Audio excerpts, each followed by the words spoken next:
Good afternoon, everyone, or morning for anyone who might be joining us from the West Coast area. I'm Allison Smalley. Thank you for being here today for this campus conversation as we focus on our student athlete leadership and development. A couple of items before we get started, if you wouldn't mind staying muted, just so we can avoid any feedback issues. As you may have heard, the start of the recording, we are recording this campus conversation as we do all of our campus conversations, so we can add it to our YouTube page. I will be sending out the recording along with a survey after the completion of the campus conversation. I will also be monitoring the chat. So if you have any questions throughout Travis's presentation, please feel free to enter them in the chat. We can answer them as we go along.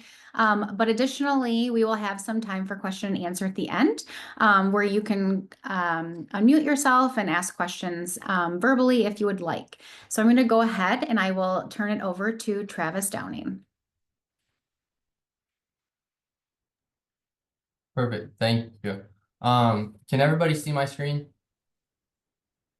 Perfect. Well, thank you all for joining us this afternoon, this beautiful cold afternoon in Mount Pleasant.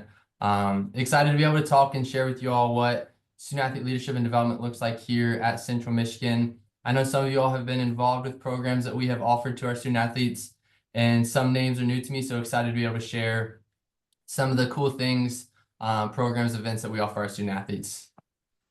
Before we do that, I always like to give a brief background of who I am, where I come from, and why sometimes I feel unqualified to have the job that I have. But again, my name is Travis Downing. My title here is the Assistant Athletic Director of Student Athlete Leadership and Development. It's a long title to say I work with our student athletes in a lot of different capacities to help them get ready for life after sports. But I'm originally from Lima, Ohio. I'm the fourth youngest of five. My twin brother is the youngest. I have 7 minutes that I get to hold over his head forever. So he is the baby of the family. I am not. This is a picture of him in the top left corner of us playing in our all-star game in high school before we went and played college ball together. But we played high school football, basketball, and baseball at Kenton, a small farm town in northwest Ohio. From there, we graduated in 2015. Went and played football at Ashton University. I was a 4-year starter there. I was a walk-on when I got there, about the 7th or 8th string safety, which is what happens at Division II when we drive enrollment for the institution. And the first day of fall camp, our long snapper from the previous year had just graduated. We didn't have a long snapper. I did in high school, tried out, and spent the next 4 years as the long snapper for our football team.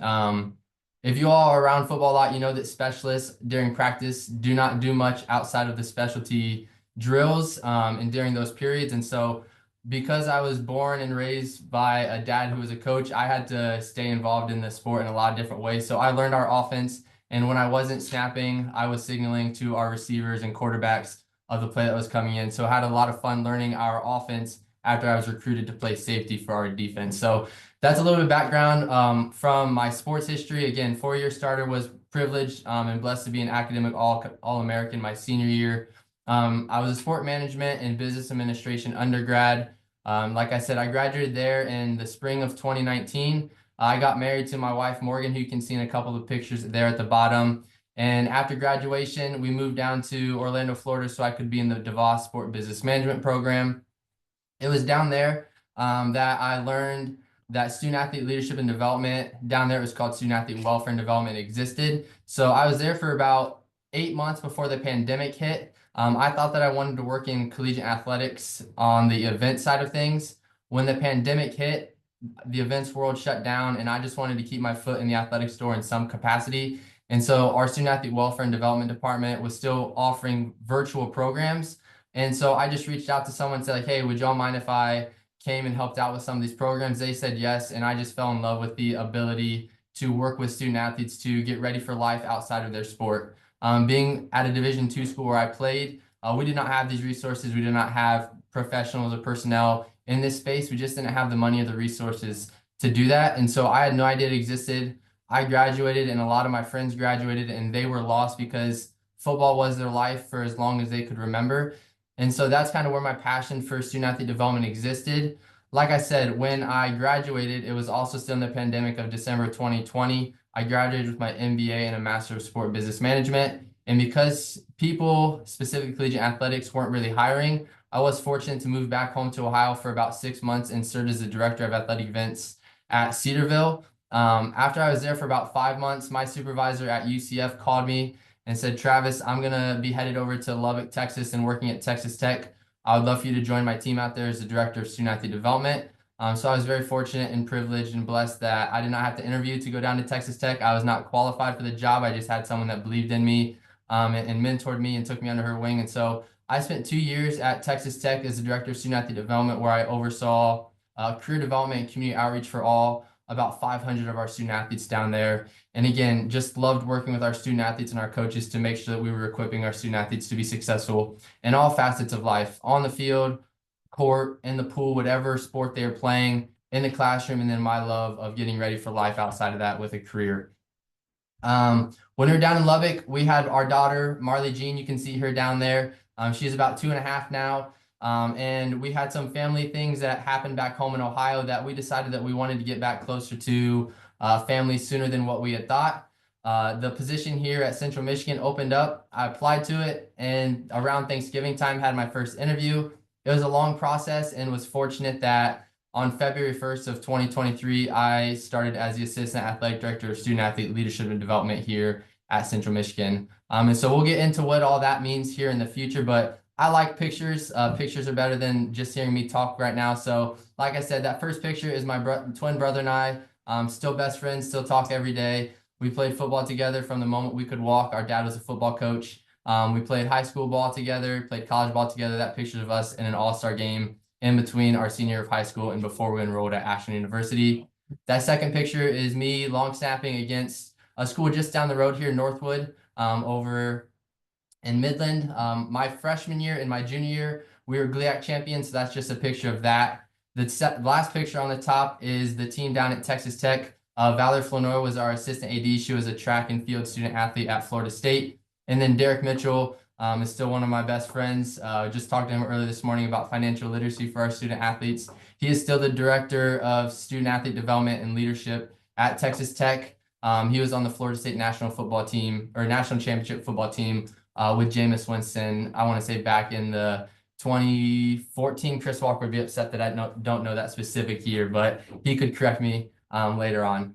And then the bottom pictures are a little bit more about me. I had the privilege of facilitating at the Student Athlete Leadership Forum with the NCAA in Charlotte, North Carolina this past fall, where we invited about 400 student athletes down and just prepared them and equipped them to be the leaders back on their campus. So that was a 4-day immersive leadership program. That was my wife and I at our wedding, just right after the ceremony. We've been together for almost, 11 years now. And have been married for about 5.5 years.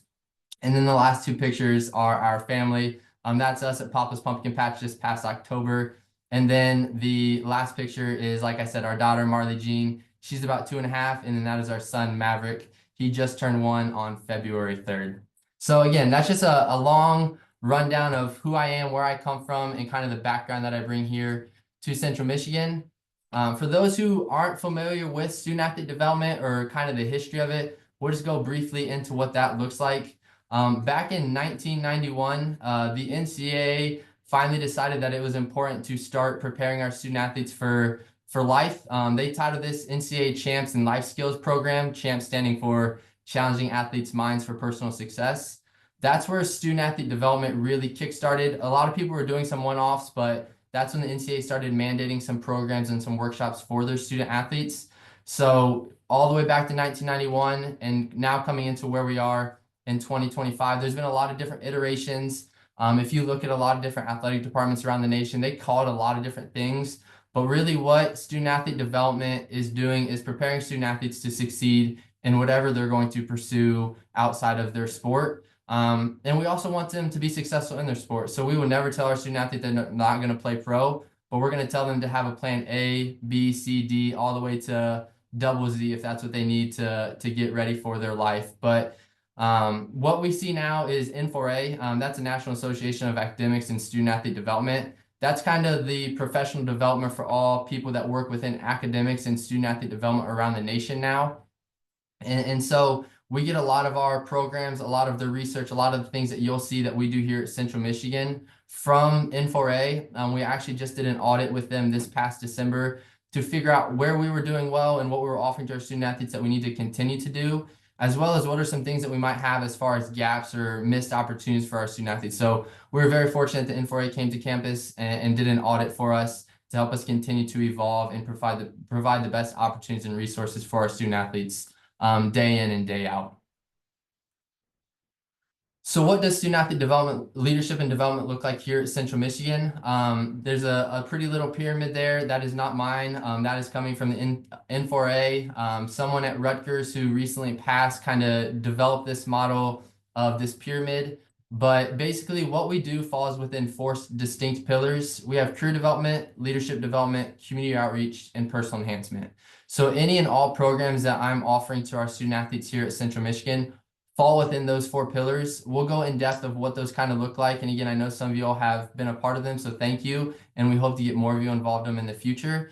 But within those four pillars, we take an academic classification approach. And so our freshman student athletes are walking on campus for the first time. And then our seniors, fifth year, sixth year, we're just getting out of pandemic. So maybe some 7-year student athletes, they need different things. They need different programs, resources, they need different challenges. And so we try to provide those opportunities to the student athletes based off of where they currently are in their academic classification. You can see our mission statement up there. I'm not going to read that to you all. It basically just says that we're continuing to provide holistic development for our student athletes. And we do that through those four pillars. And then the academic approach, our first year student athletes, we want them to explore. Again, they're walking onto campus, walking out of home, wherever home was, whatever it looked like for the first time and kind of on their own. Want them to explore and learn more about who they are, what they believe in, what drives them. Really strong believer in Starting with Why, the book from Simon Sinek. That's really what we want our first year student athletes to do. We really want them to explore themselves before they fully get ingrained in the athletic identity, the culture of athletics, all the things. So again, we're challenging to learn about themselves. And we do that through some distinct programs. Our second year student athletes, want them to establish themselves, both on the campus and in the community, as well as with their teams. We want them to start understanding, after they learn who they are, what does that mean? How do you establish yourself in the community, on your team, on campus? As they continue to build out their brand, they learn about their different leadership styles and really trying to learn how to establish themselves as leaders on their team in those different capacities. Our third year student athletes, we're going to empower them. We've had 2 years to help prepare and equip them. Now we want to empower them to step out of just the programs and start doing things. Community service, career development programs, mock interviews, internships, externships, little career tours to Dallas or Detroit or Grand Rapids, wherever that is. We want to empower them to start really building out that resume and getting different things on their resume so they are prepared. And then we're going to equip our fourth year and beyond student athletes to be successful in all facets. As they transition out of Central Michigan and into either a professional career in their sport or a traditional career like the majority of us have. And so that's a 4-year approach. We explore, establish, empower, and equip. How we do that is through these programs and events that you'll see on the slide now. Like I said, within those pillars, you see name, image, and likeness down there. It's kind of creating its own little bucket and pillar as we step into what the future of collegiate athletics is going to look like. But these are programs that we offer to our student athletes. Nothing we do in student athlete leadership and development at Central Michigan is mandated. We highly encourage a lot of attendance in some of these programs. Coaches can encourage and force their student athletes to come if they want to, but we just want to provide the opportunities. A big believer in you can take a horse to the water, but you can't make them drink it. That's what we want to provide our student athletes. We want to provide them the water and challenge them to step into that space. So within personal enhancement, one of my favorite programs that we offer our student athletes is our Bridge program. That's a program that we offer to all first-year student athletes on campus. So within the transfer portal now, all of our transfer student athletes, as well as our incoming freshmen, they do go through a Bridge program. In the summertime, it's a week-long immersive program. And then for our fall students who weren't able to be here over the summer, it goes across the first month of classes. We meet once or twice a week. But really the goal of this Bridge program is, again, to help them figure out how to step onto campus at Central Michigan for the first time. And then who are you? How can you be successful? What resources do you need? As well as what resources does Central Michigan provide you both inside athletics department and across Broomfield, continuing to try to bridge that Broomfield divide that we always hear about. But the whole goal of the Bridge program is preparing our student athletes to succeed while they're here at Central Michigan. We invite campus partners over, we invite donors, we invite alumni to be a part of that. But again, it's academic centered, it's student athlete leadership and development centered, DEI, all the things that we believe are important for our student athletes to learn about. We are going to provide them in that one program within the Bridge. And then you'll see financial literacy on there. Again, that's becoming more and more important as student athletes are able to profit off of their name, image, and likeness. But also student athletes are stepping into college and probably having some money in their bank account that they've never seen before. We want to help them be educated and financially literate to make decisions with their money, to help them enjoy their time while at their college, but also prepare them to succeed in the future with really smart money habits, investments, insurance, benefits, all of those things. So we actually had a speaker come in last week on the 12th and lead a financial literacy session for all of our student athletes. If y'all are up here in Mount Pleasant, you know last week was very snowy on the 12th. We had one in-person session. We had right under 100 student athletes attend that. And then we moved our second session virtually, and we had over 200 student athletes log into that financial literacy session. So we were very, very excited that our student athletes also believe that it's important to be financially literate and to help them learn how to manage their money and assets and all the things that they have. Mental Health Awareness Week, International Student Athlete Assistance, and then our Maroon and Gold Gala. Those are some one-off programs that we're offering our student athletes. Our gala is, I think, our student athletes' favorite program. That's our end of the year award show where they earn academic and athletic recognition and awards. And so that's a fun one. It's just kind of the end all be all for our student athletes at the end of the semester before finals. Provide a nice dinner. They get all dressed up fancy, and they just get to enjoy a night by themselves where they are just celebrated for all the things that they do throughout the entire year. When I got here, career development was one of the first things that we wanted to launch. We felt that personal enhancement, leadership development, community outreach, all of those things could be tied into career development. And so that's the one thing we launched within our 4-year career series. And so when I said we don't have anything mandatory, we do have expected programs for our student athletes, and that falls within that 4-year career series. And so again, we want to help our student athletes step through college. We want to walk side by side with them. So our freshmen have 2 mandatory expected programs, not mandatory, that they attend. The very first week of the semester, we did a brand you workshop where we just helped them identify their brand. And that could be an NIL brand, but really we wanted to focus on their personal brand, their core values, their why, their what, who they represent and why they represent them, really helping them identify and figure out who they are before they really even step into the maroon and gold jerseys that they're going to wear, ideally for the next 4 to 5 years. And so we help them identify that brand. In later March, they're going to have their second program. It's called Dress to Impress, where we're going to educate them on the ins and outs of attire and fashion. And we're very fortunate here at Central Michigan to have a great fashion merchandising program. So we partner with Verge and Thread in that program, and they come over and do the education for our student athletes. And then after they are educated, we go out into the atrium of the CCC, and they get to go around to different stations and actually have hands-on education and trial and error of how to tie a tie. And John Belko, who's our assistant AD of events and equipment, he told them how to take care of their clothes. Like, you can't throw all of your clothes on hot in the washer and expect everything to fit exactly how you want it to once you throw it into hot dryer after that. So he educated them on steaming and how to take care of stains, both with their jerseys, because he does that on the daily basis for them, and as well as with their actual suits and dresses and slacks and pants and all the things. So those are the 2 programs that our freshmen go through. Our sophomores have the fun program. On the career side, they do dining etiquette. And so that we provide them a 3-course dinner and actually lead them through the ins and outs of fine dining. A lot of interviews, a lot of on-campus jobs, whatever they're looking to do, might start stepping into having them come and grab a meal with them while they're doing that interview. And that can be very intimidating for folks who maybe have never been in that setting before. So we really try to break that barrier down for them, provide them a nice dinner. Food always gets student athletes to show up. We have donors, alumni, staff within the athletics department sit with them and kind of lead conversation. So it's a networking night as well. But really just want to educate them on how to properly handle themselves when they're at a dinner with an employer or a future agent or anybody that they might be meeting with, a financial advisor, whatever that looks like. And it's a really fun night, lots of laughs, and lots of, even some of our professionals are walking out learning some new things, so it's a lot of fun. Our juniors have a couple different programs. They'll do Career Compass. So our student athletes are required to select their major walking into their junior year, with going into their 5th semester. So we have this Career Compass program that tailors what major they selected based off of some other personal assessments that they take. And then it helps them identify some future career opportunities for them. They take the Focus 2 Careers Assessment through our Career Development Center on campus.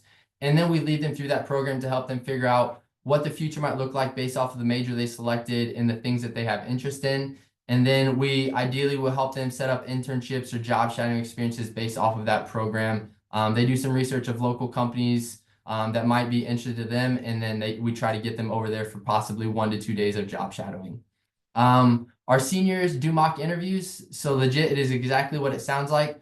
We will have one night for 2 hours where our student athletes will come in. We'll invite professionals into that space, and then they will go through 3 short 20 to 30-minute interviews to actually start working on those interview skills before they actually have to start interviewing for grad school or med school or PA school or a potential job as they're walking into the future. That's one that our student athletes always get super nervous for and walk into my office and say, like, Travis, do I really have to do this? Like, I had to do this for class.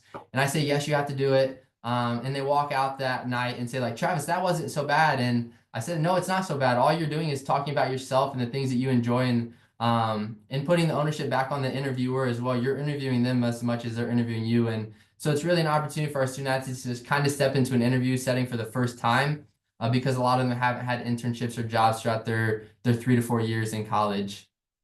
And then the last program we have is our graduating transition series.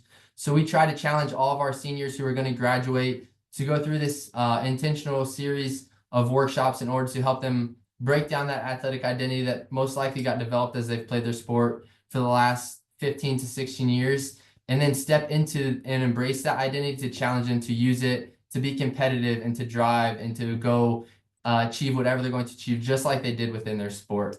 And so that is our 4-year career series. And then the other things that we're offering, community outreach, we expect our student athletes to do 10 community service hours throughout the entire academic year. As a department right now, we are at right over 4,000 hours. So already we have achieved our department goal. Some student athletes have done a lot more than others, but as a whole, our student athletes have already achieved that average of 10 hours per academic year for our student athletes within the community. So really excited about that. We do things with the Saginaw Chippewa Indian tribe over at their after school program and in their new sorry, drawing a blank, and their new school that they just launched and dedicated in the fall. We do things with the soup kitchen, the peak after school programs, and then we do some elementary school mentoring. We have some coaches who have significant others or family who are teachers, and they're always opening their doors to our student athletes to come in and to read to the kiddos or to mentor them or to help them with their schoolwork. A lot of our student athletes come back and say, the way they're teaching math today, Travis, I have no idea how to help them with that homework anymore. But our student athletes are learning how to do elementary math again, in the new ways that we're teaching our kids to do the same thing. On the leadership side, we launched an Athletic Directors Leadership Council this semester or this year, which is designed for our freshmen or sophomores to really equip them to be the leaders that we ask and expect them to be once they step into leadership roles on their teams. So each team identified 2 to 3 student athletes that are future leaders on their team. We take them through once a month workshops. We actually have our next one this coming Thursday, where we're going to lead them through core values and then preparing and developing their own leadership flag. And so again, helping them identify who they are as leaders and then challenging to step into those leadership roles in the future. And then our Student Athlete Advisory Committee has existed for a long time. It's an NCAA mandated program, but those are current leaders on the teams who meet once to twice a month to really help us continue to move our athletics department forward. They provide the voice of the entire student athlete body. They help plan certain events. Just past Valentine's Day, this past Friday, they delivered Valentine's cards to all of the after school programs, and then just hung out with the peak program, and again, mentored them, played some basketball with them. So the Student Athlete Advisory Committee is doing a great job. They take leaps and bounds over the last couple of years to continue to step into their leadership role, and really excited to see how they continue to move through this semester. And then the last piece, everybody's favorite piece of name, image, and likeness. A lot of the programming and education comes within student athlete development just in the nature of we've been doing NIL education and programming since Life Skills started back, like we said, in 1991 when the CHAMPS program kickstarted through the NCAA. Now all you do is attach the name of NIL to it, and people think it's brand new, but we're still going through interviews. We're still creating our brand. We're still identifying ways to add value to organizations. So NIL, though it is a newer practice, we've been doing education and programming for NIL long before I was even born, preparing our student athletes for all these different spaces. What you see there are the things that we have here at Central Michigan. Influencer is our NIL partner. They are our exchange.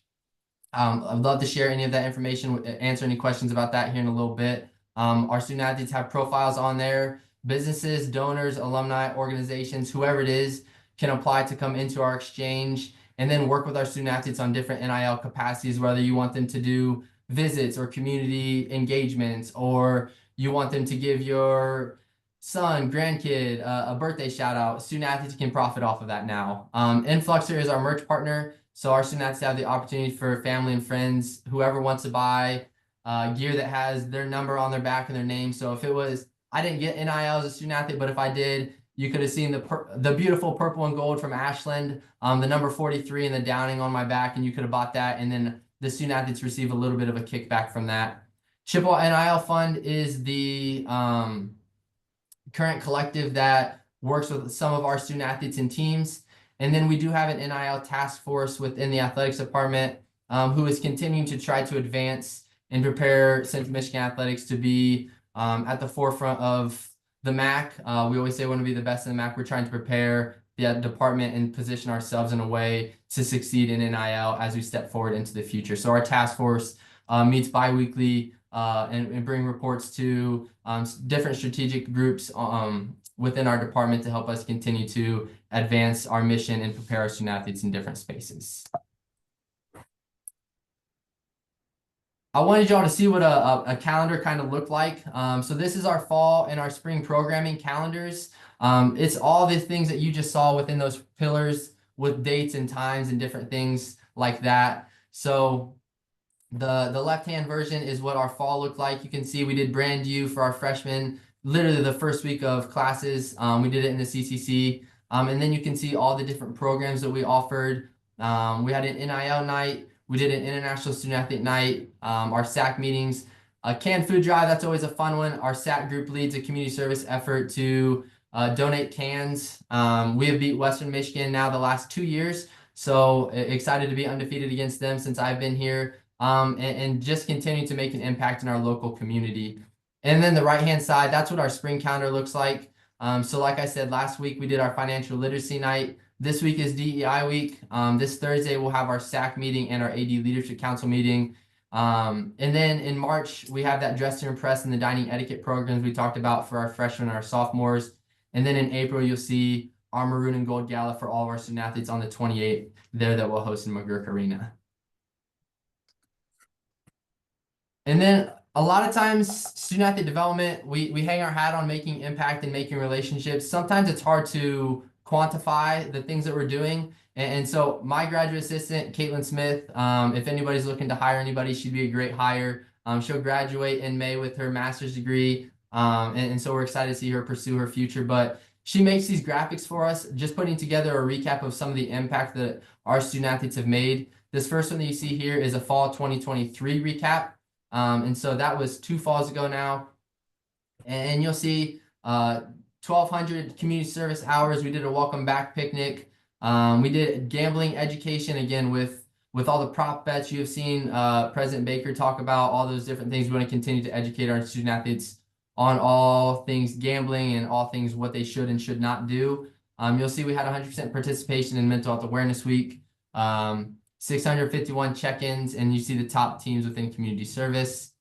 This is our spring recap from last year. And so again, we did 2,300 community service hours last spring that took us right over 3,500 hours for the full year. All 17 teams took part in our NIL financial literacy events. We made an economic impact within the Mount Pleasant community of $75,000. And we had 96 mock interviews completed last spring. And then this little picture you see right here, that's kind of what our dining etiquette night looks like, where the student athletes sitting with professionals and kind of working through the ins and outs of fine dining. And then that bottom left corner, you can't forget that. It's the most important thing that we do. We graduate our student athletes here. In the fall last year, we had 12. In the spring, we had 66. And then the summer, we had a few more. So last year, we had over 80 student athletes graduate and tracking to have a few more this year. And then you'll see our fall recap from this past semester is right here. 2,200 pounds of donated food within our canned food drive. Over 2,500 volunteer commitments attended. And you'll see again, just a lot of cool pictures of our student athletes making impact and investing in themselves within the fall semester outside of their full class load and the things that we expect them to do within their sport.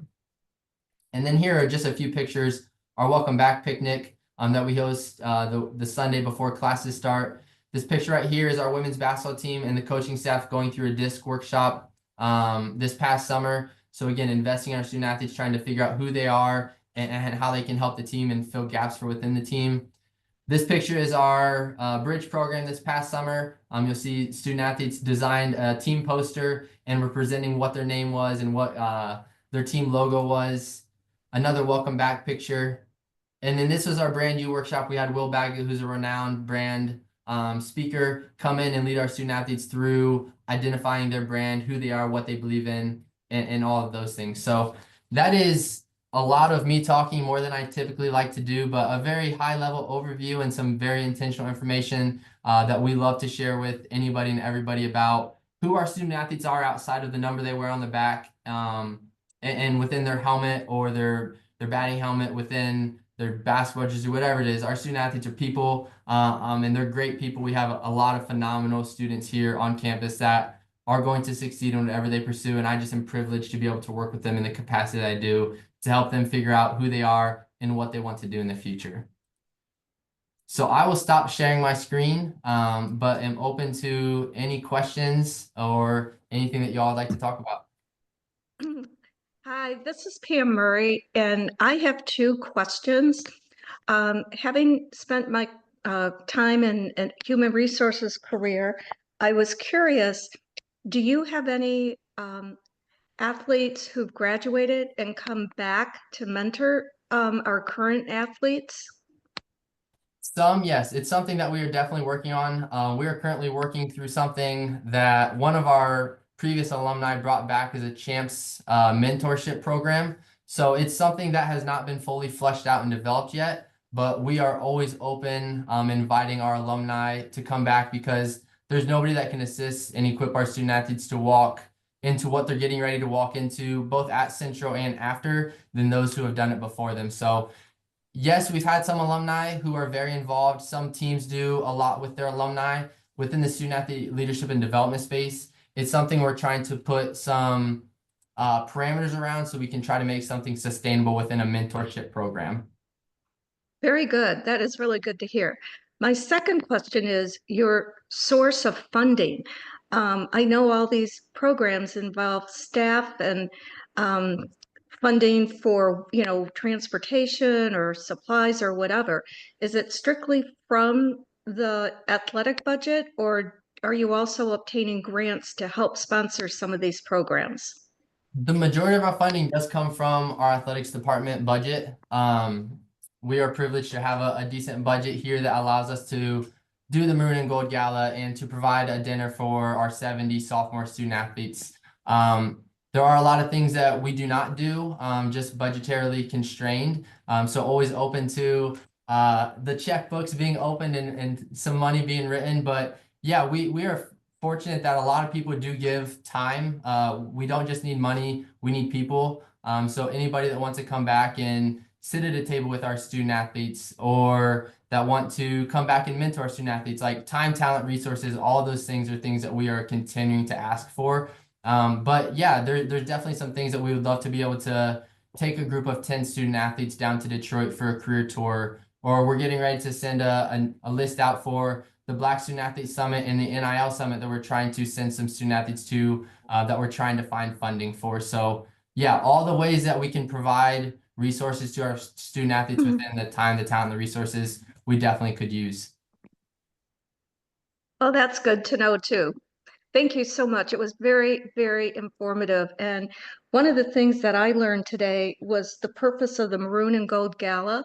I mean, I've seen pictures of it online and have seen like who has won awards, but I was trying to piece it all together into how that fit in.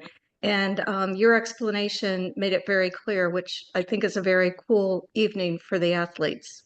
Thank you. Yeah, it's a fun program. We have a committee that helps plan. A couple student athletes sit on it. We actually have a meeting later this week to talk through what the script will look like and who we nominate for awards. And it's a lot of fun because student athletes can nominate for awards, coaches can nominate for awards, and then the winners of the awards are driven by student athlete and coach voting. And so they get to select who is nominated and who wins those awards. So it really is just a fun way to help student athletes support and recognize each other within their sport and on other teams. And then they get to get all fancied up, which I think is their favorite part, and take pictures and all the things. So thank you, Pam. I appreciate it.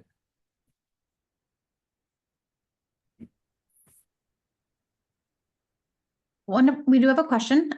Which of your programs do you need volunteers from alumni and the community?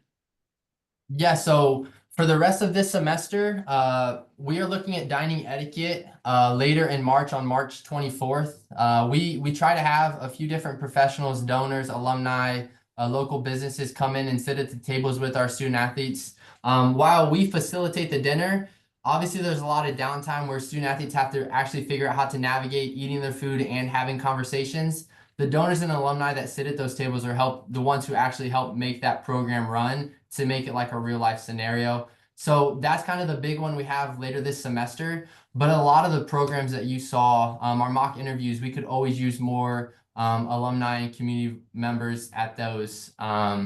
We were supposed to have a career fair this coming Monday that's going to get changed up a little bit into a career panel. Just we didn't have the buy-in or the availability from a lot of local businesses or organizations.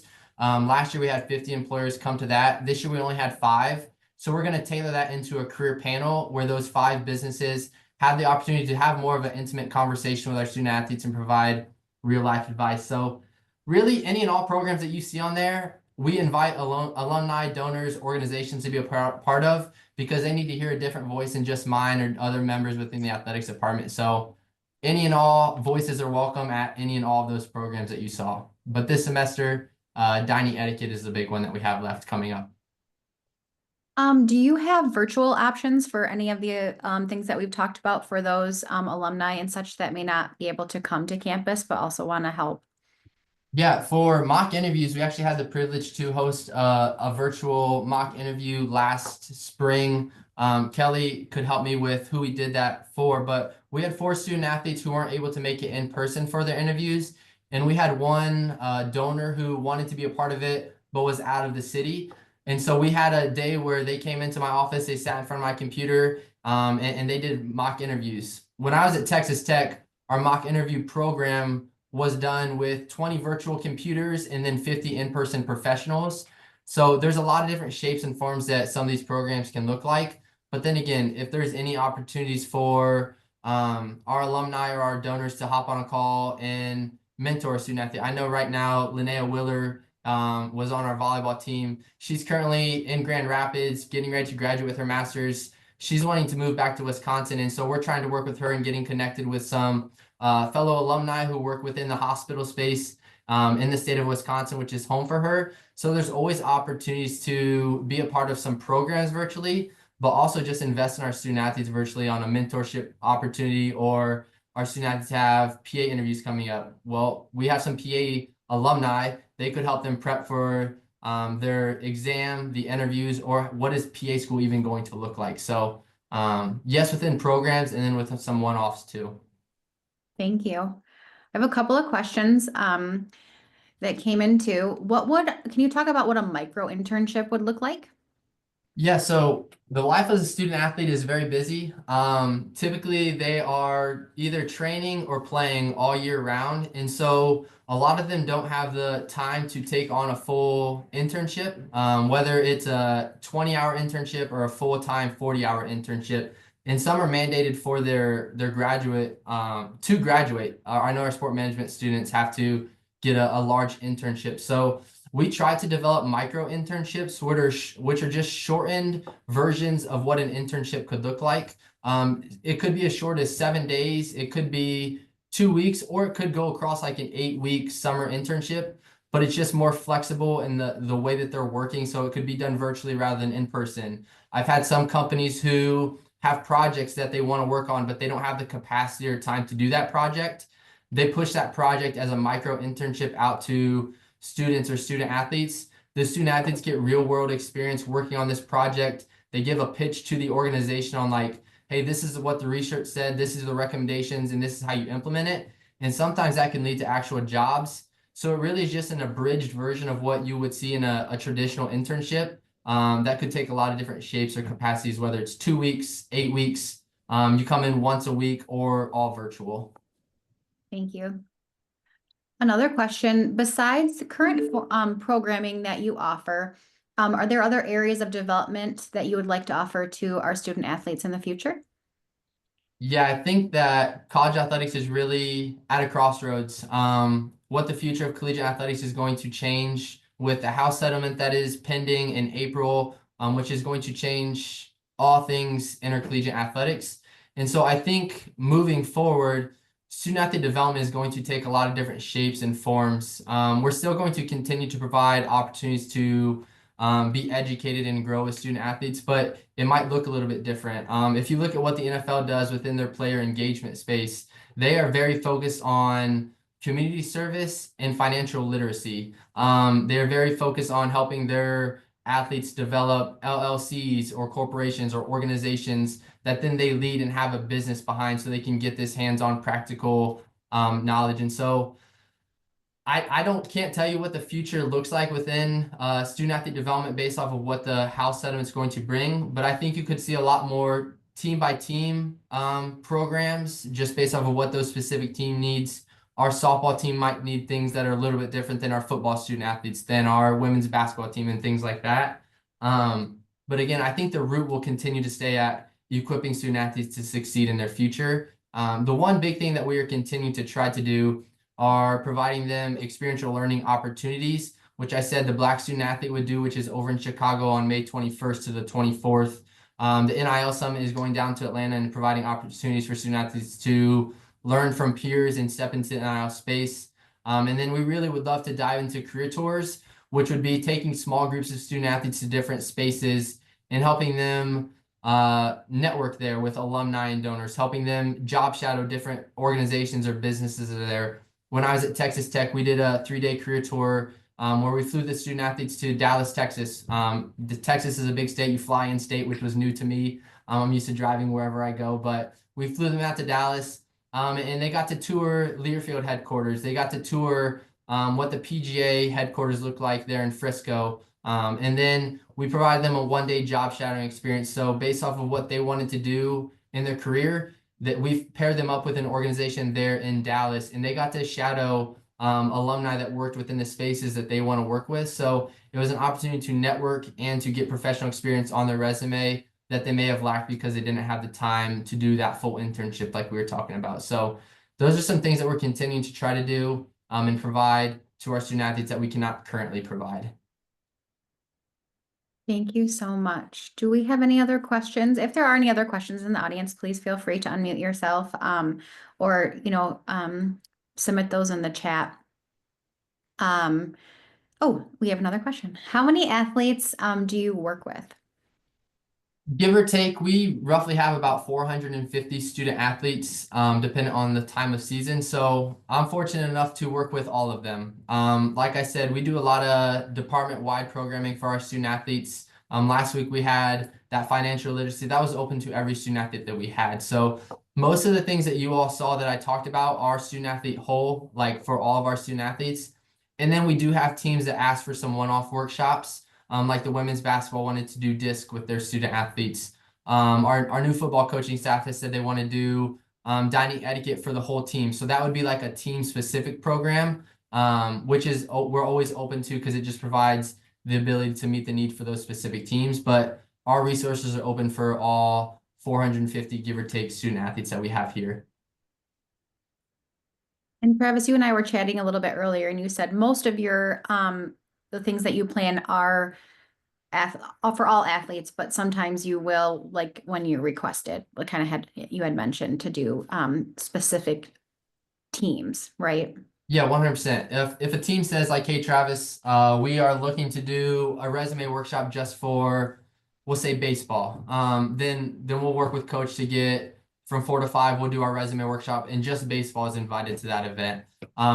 And so, yeah, 100% open to team specific programs based off of the needs they've identified, and then the bigger programs are open to all.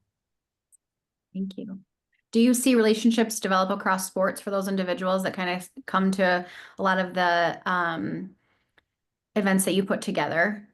Yeah, 100%. That is, Tangela has worked within the student athlete development space a little bit longer than I have, but that's something that the student athletes are always asking for and wanting and needing, is just the opportunity to mingle, to build relationships, to have friends outside of just their sport. Sometimes it's needed, right? Like, we work in an office with the same people most days. Sometimes you just need to step out of that space and get a different point of view. And again, it's just student athletes want to get to know one another. They want to support one another. So you see a lot of times at the Maroon and Gold Gala or at SAC events, like the student athletes are just sitting with other teams because it's their opportunity to step outside of their team and get to hang out with other people who are like-minded but doing something very different. And I think the most fun thing is just the mutual respect that they all have for one another, and that they all are so good at the one specific thing that they're practicing or playing.